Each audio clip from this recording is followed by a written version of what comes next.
سورۃ الذاریات بسم اللہ الرحمن الرحیم، یہ اس ٹائی کی دوسری صورت ہے۔ پہلی صورت جو تھی اسی انداز میں شروع ہوئی تھی، والصافات صفا فالزاجرات زجرا فالملقیات ذکرا ان الہکم لواحد۔ اب یہاں والذاریات ذروا فالحاملات وقرا فالجاریات یسرا فالمقسمات امرا انما توعدون لصادق وان الدین لواقع۔ اب دیکھیے مقسم علیہ وہاں کیا تھا؟ الہکم الہ واحد، وہ گروپ تھا توحید کا، لہذا والصافات صفا فالزاجرات زجرا فالملقیات ذکرا ان الہکم لواحد، اور یہ گروپ ہے انذار کا، والذاریات ذروا فالحاملات وقرا فالجاریات یسرا فالمقسمات امرا انما توعدون لصادق، یقیناً جس بات کا تمہیں وعدہ دیا جا رہا ہے وہ سچا ہے، وان الدین لواقع، اور جزا و سزا ہو کر رہے گی، اس پر یہ قسمیں کھائیں۔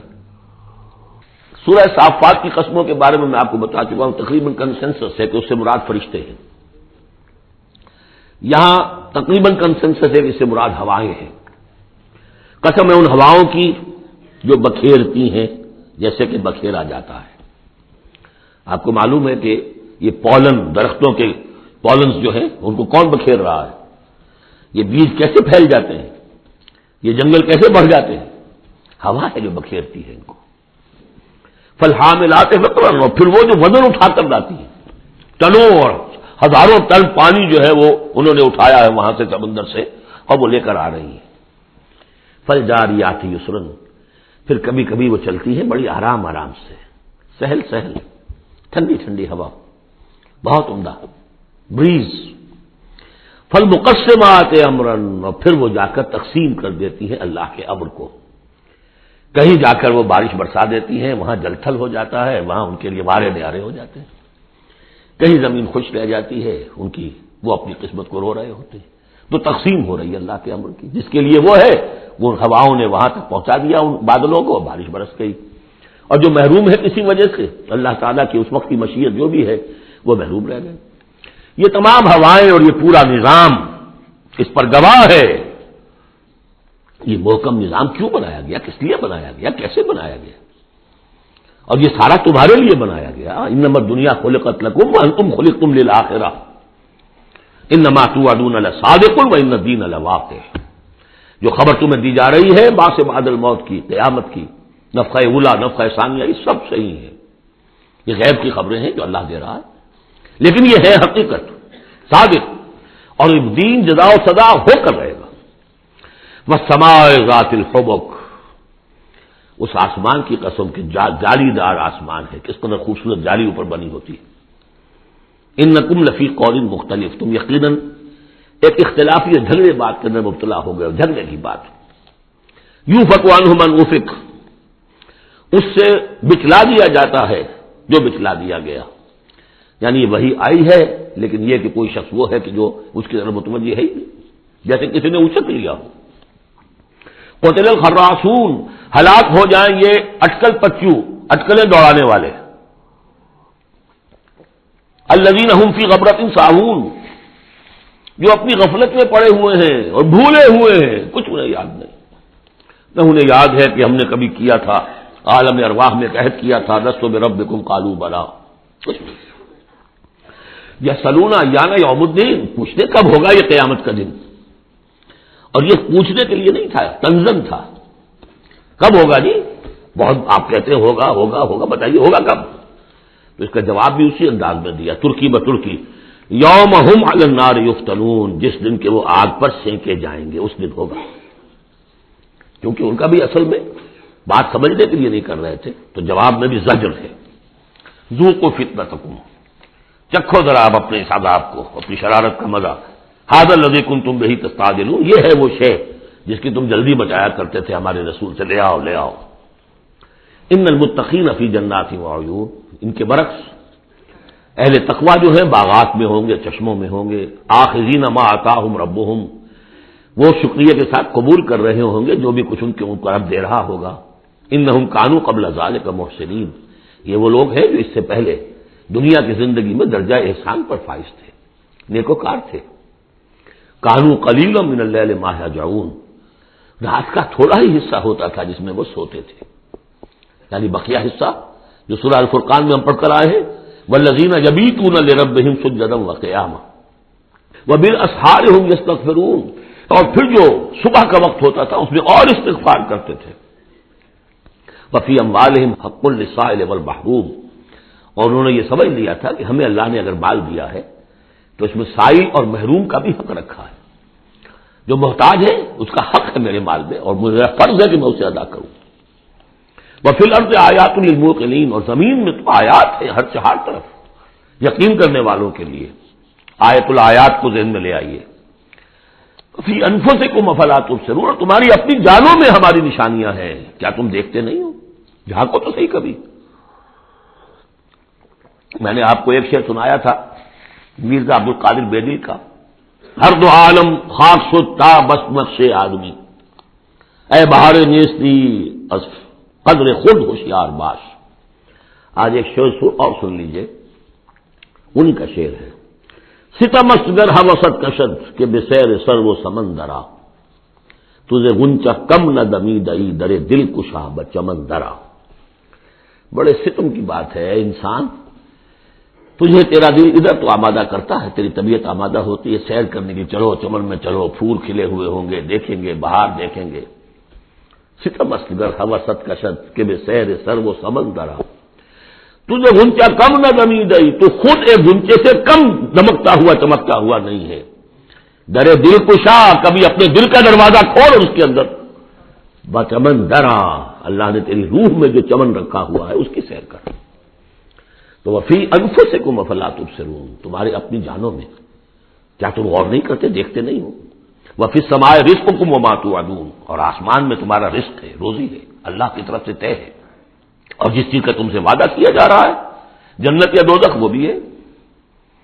فورب السماء والارض انه لحق مثل ما انکم تنطقون، تو فورب السماء والارض، تو آسمانوں اور زمین کے رب کی قسم ہے، انه لحق، یہ حق ہے، بعد بعد الموت ہو کر رہے گا، قیامت آ کر رہے گی، مثل ما انکم تنطقون، بالکل ایسے جیسے اس وقت تم ایک دوسرے سے بات چیت کر رہے ہو۔ هل اتاک حدیث ضیف ابراہیم المکرمین، اور کیا تمہارے پاس پہنچ گئی خبر ابراہیم کے باعزت اکرام والے جو مہمان آئے تھے، فرشتے آئے تھے انسانی شکل میں، اذ دخلوا علیہ فقالوا سلاما، جب وہ داخل ہوئے انہوں کا سلام، قال سلام، جواب دیا سلام سے۔ قوم منکرون، دل میں یہ کہا کہ یہ تو کوئی اجنبی سے لوگ ہیں۔ فراغ الی اہلہ فجاء بعجل سمین، تو گیا اپنے گھر والوں کی طرف دوڑ کر اور لے کر آیا ایک گھی میں بھنا ہوا بچڑا، گوشت پیش کر دیا۔ پچھلے زمانے میں یہی دعوتیں ہوتی تھیں، پورا جانور جو ہے اسے تلا اور حاضر ہے۔ فقربہ الیہم، ان کی طرف بڑھایا، تناول فرمائیے۔ قال الا تاکلون، جب دیکھا وہ کھا نہیں رہے تو کہا آپ کھاتے نہیں، کیا مسئلہ ہے؟ فاوجس منہم خیفہ، تو دل میں ان کی طرف سے اب اندیشہ اور خوف پیدا ہو گیا، شاید یہ دشمن ہے جو میرا نمک نہیں کھانا چاہتے، اس لیے کہ مجھے غزل پہنچانا ہے، مجھے مارنا ہے، اس لیے نمک نہیں کھانا چاہتے۔ پرانے زمانے کے لوگوں میں یہ شرافت تو تھی کم سے کم، آج تو جس کا نمک کھاؤ اور اسی کی گردن اڑاؤ۔ قالوا لا تخف، انہوں نے کہا نہیں آپ ڈریں نہیں، وبشروہ بغلام علیم، اور انہوں نے بشارت دی انہیں ایک بیٹے کی جو صاحب علم ہوگا، یعنی حضرت اسحاق۔ فاقبلت امرأته في صرة فسكت وجهها، تو سامنے آئی ان کی بیوی، آگے بڑھی ان کی بیوی اور بڑبڑاتی ہوئی آئی۔ فسکت وجہا، اس نے اپنا ماتھا پیٹا۔ وقالت عجوز نقیم، میں بڑھیا ساری عمر میں باندھ رہی، اب میں جنوں گی۔ قالوا کذالک، فرشتوں نے کہا انسانی شکل میں جو تھے ایسے ہی ہوگا۔ قال ربک، ایسا آپ کے رب نے فرمایا، ہم کون ہوتے ہیں؟ آپ کے رب کا قول ہے، انہ هو الحکیم العلیم، یقیناً وہ سب کچھ جاننے والا بھی ہے اور بہت حکمت والا بھی ہے۔ قال فما خطبکم ایھا المرسلون، تو حضرت ابراہیم نے پوچھا ہے ایلچیو تمہارا ارادہ کیا ہے، کدھر جا رہے ہو، قصد کس کا ہے؟ قالوا انا ارسلنا الى قوم مجرمین، کہا کہ ہم بھیجے گئے مجرم قوم کی طرف، نرسل علیہم حجارۃ من طین، کہ ہم ان پر بارش برسائیں، وہ کنکریوں کی بارش۔ مسومۃ عند ربک للمسرفین، اور وہ نشان زد ہیں، ہر کنکری معلوم ہے کس کے لیے بلٹ کا کام کرے گی، مسرفین کے لیے۔ فاخرجنا من کان فیہا من المؤمنین، تو ہم نے نکال لیا جو اس بستی میں تھے اہل ایمان، فما وجدنا فیہا غیر بیت من المسلمین، تو نہیں پایا ہم نے اس میں سوائے ایک گھر کے جو مسلمانوں کا تھا، یعنی حضرت لوط کا اپنا گھر۔ وترکنا فیہا آیہ للذین یخافون العذاب العلیم، اور ہم نے اس میں ایک نشانی چھوڑ دی ان لوگوں کے لیے کہ جو ڈرتے ہوں عذاب علیم سے، دردناک عذاب سے۔ اب وہ نشانی اب ظاہر ہو رہی ہے۔ وہ شہر جو ہیں، یہ تو پہلے بھی مجھے اندازہ تھا کہ وہ چونکہ تھے یہ سدوم اور عمورہ کی بستیاں بالکل ساحل سمندر پر تھے، یہ جو بحر مردار کہلاتا ڈیڈ سی، اور وہاں جب اس طرح کا زلزلہ آیا ہے تو وہ گویا کہ اسی سمندر کے اندر گر گئے۔ اب اس کا جو ہے وہ بتایا گیا ہے کہ کچھ لوگوں نے تلاش کر لیا ہے کہ ان کے کھنڈرات وہاں ہیں اس ڈیڈ سی کے تہہ میں، تو اللہ تعالیٰ نے آیت چھوڑ دی، نشانی بنا دی۔ وفی موسیٰ، اور نشانی ہے موسیٰ کے معاملے میں بھی، ارسلناہ الی فرعون بسلطان مبین، جبکہ ہم نے انہیں بھیجا فرعون کی طرف کھلی سند دے کر۔ فتولیٰ برکنہ، تو وہ اپنے سطوت اور شان و شوکت کے گھمنڈ میں اس نے منہ میں اوڑھ لیا۔ وقال ساحر او مجنون، کا یہ ساحر ہے یا مجنون ہے، وہی باتیں جو حضور کے لیے کہی جا رہی تھی۔ فاخذناہ وجنودہ، پھر ہم نے پکڑا اس کو اور اس کے لشکروں کو، فنبذناہ فی الیم وہو ملیم، اور ہم نے ان کو پھینک دیا سمندر میں اور وہ ملامت زدہ تھا۔ وفی عاد اذ ارسلنا علیہم الریح العقیم، اس طرح نشانی ہے قوم عاد میں جن کے اوپر کہ ہم نے چھوڑ دی تھی وہ ہوا جو ہر خیر سے خالی تھی، عقیم، جیسے جو بانجھ ہے عورت یا مرد بانجھ ہے جس کی اولاد نہیں ہو رہی، جیسے وہ ہے اس طریقے سے وہ ہوا تھی کہ جس کے اندر کوئی خیر نہیں تھا، بھلائی نہیں تھی۔ ما تذر من شیء اتت علیہ الا جعلته کالرمیم، وہ نہیں چھوڑتی تھی کسی شے کو جس پر وہ آ جاتی تھی مگر اس کو چورا چورا کر کے رکھ دیتی تھی۔ وفی سمود، اور اسی طرح سمود کے معاملے میں بھی نشانی ہے، اس قیل لہم، جبکہ ان سے کہا گیا تمتعوا حتی حین، کہ اب کچھ دیر کے لیے رہ لو، برت لو جو کچھ سامان تمہارے پاس ہے، جو کچھ چر چگ لو جو تمہارے پاس نعمتیں ہیں۔ فاعطوا امر ربہم، تو انہوں نے سرکشی کی اپنے رب کے حکم سے۔ فاخذتهم الصاعقۃ وهم ينظرون، تو انہیں ان کے دیکھتے دیکھتے چنگھار نے آ پکڑا۔ فما استطاعوا من قیام، تو نہ وہ کھڑے ہو گئے کہ قابل رہ سکے، وما كانوا منتصرین، نہ ہی وہ اس قابل ہوئے کہ بدلہ دیتے۔ وقوم نوح من قبل، اور قوم نوح اس سے پہلے، انہم كانوا قوما فاسقین، یقیناً وہ بھی بڑے ہی نافرمان لوگوں میں سے تھے۔ اب دیکھیے ایک رکوع میں سب کا ذکر ہے سوائے ایک کے کہ حضرت شعیب کا ذکر اس میں نہیں آیا، حضرت نوح کا، ہود کا، صالح کا، لوط کا، موسیٰ کا، ابراہیم کا علیہم الصلوۃ والسلام، باقی صرف حضرت شعیب کا ذکر نہیں ہے۔ اب ایک ایک جملے کے اندر آ رہی ہے بات، یہ شروع میں آئی ہے، بعد میں آئی ہے وہ طویل، ایک ایک کے لیے ایک ایک رکوع ہے، ایک بعض جگہ اس سے بھی زیادہ ہے، دو دو تین تین رکوعوں میں تذکرہ ہو رہا ہے۔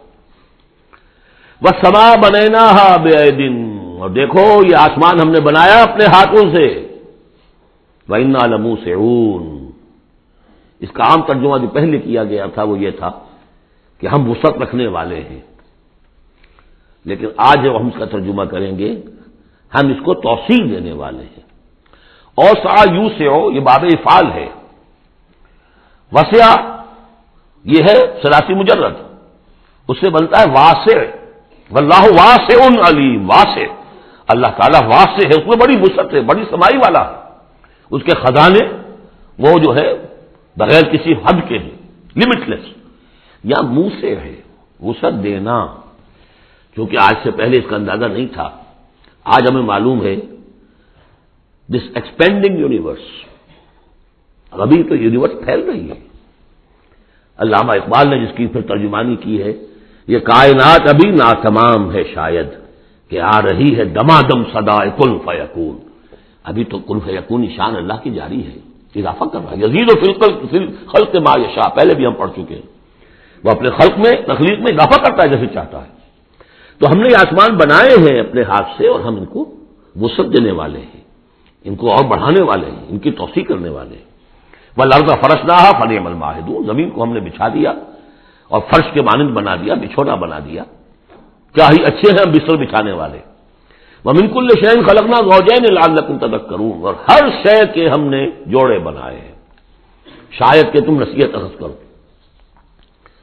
کیا نصیحت ہے جوڑوں کے اندر؟ ہر شے کے جوڑے بنائے، اب تفصیل کا وقت نہیں ہے، نصیحت کیا ہے اس میں؟ اگر ہر شے کا جوڑا ہے تو دنیا کا جوڑا کیا ہے؟ یہ دنیا بغیر کسی جوڑے کے نہیں ہو سکتی۔ وَمِن كُلِّ شَيْءٍ خَلَقْنَا زَوْجَيْنِ لَعَلَّكُمْ تَذَكَّرُونَ فَفِرُّوا إِلَى اللَّهِ، تو دوڑو اللہ کی جانب، انی لکم منہ نذیر مبین، یقیناً میں یعنی محمد صلی اللہ علیہ وسلم اس کی جانب سے تمہارے لیے ایک کھلا خبردار کر دینے والا ہوں۔ ولا تجعلوا مع اللہ الہا آخر، اور اس کے ساتھ کسی اور کو معبود نہ پکڑو۔ انی لکم منہ نذیر مبین، یقیناً میں اس کی جانب سے تمہارے لیے واضح طور پر خبردار کر دینے کے لیے آیا ہوں۔ کذالک ما أتی الذین من قبلہم من رسول الا قالوا ساحر او مجنون، اسی طرح ہوتا آیا ہے یہ کہ ان سے پہلے نہیں آیا کسی بھی لوگوں کے پاس رسول مگر یہ کہ انہوں نے یہی کہا کہ ساحر ہے یا مجنون ہے۔ اتواصوا بہ، کیا وہ وصیت کر کے گئے تھے؟ یعنی یہ جو کہہ رہے ہیں آج وہی بات کہہ رہے ہیں، کیا اگلوں نے وصیت کی ہوئی تھی انہیں؟ بل ہم قوم طاغون، لیکن حقیقت میں یہ لوگ ہیں سرکش، اپنے حدود سے تجاوز کرنے والے۔ فتول عنہم فما انت بملوم، تو اے نبی صلی اللہ علیہ وسلم آپ ذرا ان کی طرف سے اپنی توجہ کو پھیر لیجئے، یعنی وہ اگر اعراض کر رہے ہیں، انکار کر رہے ہیں، استہزاء کر رہے ہیں، تمسخر کر رہے ہیں، آپ کو شاعر، ساحر، مجنون، معلم جو کچھ کہہ رہے ہیں، آپ ذرا اپنی توجہ ان کی طرف سے ہٹا لیجئے۔ فتول عنہم فما انت بملوم، آپ پر کوئی ملامت نہیں ہے، یعنی کہ اگر یہ لوگ نہیں مانتے تو آپ کے اوپر کوئی الزام نہیں ہے۔ آپ دیکھیے جو لوگ سننا چاہتے ہو، سمجھنا چاہتے ہو، جاننا چاہتے ہو، ماننا چاہتے ہو، ان کی طرف توجہ مبذول فرمائیے۔ وذکر فإن الذکریٰ تنفع المؤمنین، تاہم آپ تذکیر کرتے رہیے، یاد دہانی کرتے رہیے، اس لیے کہ یہ تذکیر، یہ یاد دہانی، یہ نصیحت، یہ تعلیم، یہ تلقین، یہ تبلیغ اگر ان کے حق میں مفید نہیں ہو رہی تو اہل ایمان کے حق میں مفید ہو رہی ہے، ان کے ایمان میں اضافہ ہو رہا ہے۔ جو بھی نئی صورتیں نازل ہو رہی ہیں، جو بھی اللہ کی طرف سے آپ مزید انہیں آیات سنا رہے ہیں، اس سے اہل ایمان کے ایمان میں اور ازادگی ہو رہی ہے، افزونی ہو رہی ہے۔ وما خلقت الجن والانس الا لیعبدون، اور میں نے نہیں پیدا کیا جنوں اور انسانوں کو مگر صرف اس لیے کہ میری بندگی کریں۔ یہ بہت اہم آیت ہے قرآن مجید کی، اس لیے کہ یہ تخلیق انسانی کی جو غایت ہے۔ دیکھیے ایک سوال عام طور پر لوگ کیا کرتے کہ اللہ نے کیوں پیدا کیا، تخلیق کی کا سبب کیا ہے، یہ ایک علیحدہ مسئلہ ہے اور یہ بہت مشکل مسئلہ ہے۔ فلسفیوں نے بھی، جنہوں نے بھی کوشش کی ہے اس مسئلے میں کچھ غور و فکر کی، بہرحال انہوں نے اپنی اپنی آراء دی ہیں، کسی موقع پر وہ بات بیان کروں گا، ان میں بھی ایک رائے ہے کہ جو وقی ہے، لیکن اصل مسئلہ یہ کہ غایت کیا ہے۔ تم نے اگر یہ نہیں سمجھا کہ تمہاری تخلیق کیوں ہوئی تو اس میں تمہارے لیے کوئی نقصان کی بات نہیں ہے، لیکن تمہیں اگر یہ معلوم ہو جائے کس لیے پیدا کیے گئے ہو، اگر یہ معلوم نہیں ہوگا تو زندگی بیکار جائے گی۔ لہذا اصل شے یہ کہ تم پیدا کیے گئے ہو اس لیے کہ اللہ کی بندگی کرو، لیکن وہ کیا ہے بندگی؟ میں نے بارہا عرض کیا ہے، اس کو تین حصوں میں سمجھیے کہ بندگی یا عبادت، ایک ہے اطاعت، ہمتن اطاعت، اور نمبر دو اس کی روح ہے اطاعت، وہ ہونی چاہیے محبت، اللہ کی محبت، غایت الحب ما غایت الذل والخضوع، یہ ہے اصل عبادت۔ باقی کچھ مراسم عبادت ہیں کہ جس میں کہ اللہ تعالی کے سامنے انسان اپنی عاجزی کے اظہار کے لیے قنوت ہے، دس بستہ کھڑا ہونا ہے، جھک کر کھڑے ہونا، پھر سجدہ ہے، رکوع ہے، حمد کے ترانے ہیں، نماز ہے، جو بھی شکلیں ہیں، یہ مراسم عبودیت ہے۔ اصل عبادت کیا ہے؟ ہمتن اللہ کی اطاعت، اس کی محبت کے جذبے سے سرشار ہو کر۔ اب اس کے جو تقاضے ہیں اور موجودہ حالات میں ہم کیسے اس سے عہدہ برا ہو سکتے ہیں؟ کفر کا غلبہ ہے، نظام تو ہر جگہ کافرانہ ہے، یہاں بھی کافرانہ نظام ہے، اسلامی نظام تو نہیں ہے نا، ہم مسلمان ہیں، انفرادی طور پر نظام تو کافرانہ ہے، اب کیا کریں؟ ہمارا زیادہ ہم کہہ سکتے ہیں کہ ہم اپنی زندگی کے 10-15% میں اللہ کی اطاعت کر رہے ہیں، باقی ہماری پوری زندگی اجتماعی جو نظام ہے اس کے ساتھ جکڑی ہوئی ہے، تو اب اس کی کیا صورت ہو؟ الحمدللہ کہ پچھلے سال ایک خاص موقع پر جبکہ میں امریکہ میں رہا اور وہاں شاید 1.5 مہینے میں صرف ایک جگہ پر مجھے اردو میں تقریر کرنے کے لیے موقع ملا، تو اسی موضوع پر میں نے گفتگو کی تھی، اور وہ اس وقت اللہ تعالیٰ کی طرف سے ہوتا ہے، کسی وقت انشراح ہوتا ہے طبیعت میں، تو وہ تقریر جو ہے میں سمجھتا ہوں کہ بہت مؤثر اور بہت مفید ہے۔ اس کے کیسٹس موجود ہیں، وہ آپ لے کر سن سکتے ہیں، یہاں اس سے زیادہ گفتگو ہو نہیں سکتی۔ وما خلقت الجن والانس الا لیعبدون، میں نے نہیں پیدا کیا ہے انسانوں اور جنوں کو مگر اس لیے کہ میری بندگی کریں۔ اسی کو شیخ سعدی نے کہا ہے، زندگی آمد برائے بندگی، زندگی بے بندگی شرمندگی۔ چاہے اور آپ نے کچھ بھی کر لیا ہے، ڈھونڈنے والا ستاروں کی گزرگاہوں کا اپنے افکار کی دنیا میں سفر کر نہ سکا، آپ نے ساری جو ہے اکتشافات کر لیے، ایجادات کر لی، بندگی نہیں ہے تو زندگی جو ہے بیکار گئی، ضائع ہو گئی۔ ما اريد منهم من رزق، میں ان سے کسی رزق کا طالب تو نہیں ہوں، وما اريد ان يطعمون، نہ میں یہ چاہتا ہوں کہ مجھے کچھ کھلائے پلائیں۔ ان اللہ هو الرزاق ذو القوة المتین، تو اللہ خود ہے رزاق جو سب کو رزق دیتا ہے، قوت والا ہے، مضبوط ہے، اسے کسی کی طرف سے کوئی احتیاج ہے ہی نہیں۔ فإن للذین ظلموا ذنوبا مثل ذنوب اصحابهم فلا يستعجلون، جب ڈول جو ہے پانی کا جب پوری طرح بھر جائے اسے کہتے ہیں ذنوب۔ یقیناً ان کافروں کے اور ان مشرکوں کے ڈول بھی بدعمالیوں کے، ان کے کفر و شرک کا ڈول بھر چکا ہے، جیسا کہ ان سے پہلے اصحابہم کے ساتھیوں کا ذنوب مثل ذنوب اصحابہم فلا یستعجلون، تو اب یہ جلدی نہ کرے، ڈول بھر چکا ہے، کسی وقت کھینچ لیا جائے گا، اب اگر ذرا وقت اور دیا جا رہا ہے تو اس سے دھوکہ نہ کھائیں۔ فویل للذین کفروا من یومہم الذی یوعدون، تو ہلاکت اور خرابی اور بربادی ہے ان کافروں کے لیے اس دن جس دن کا ان سے وعدہ کیا جا رہا ہے۔ بارک اللہ لی ولکم فی القرآن العظیم ونفعنی وإیاکم بالآیات والذکر الحکیم۔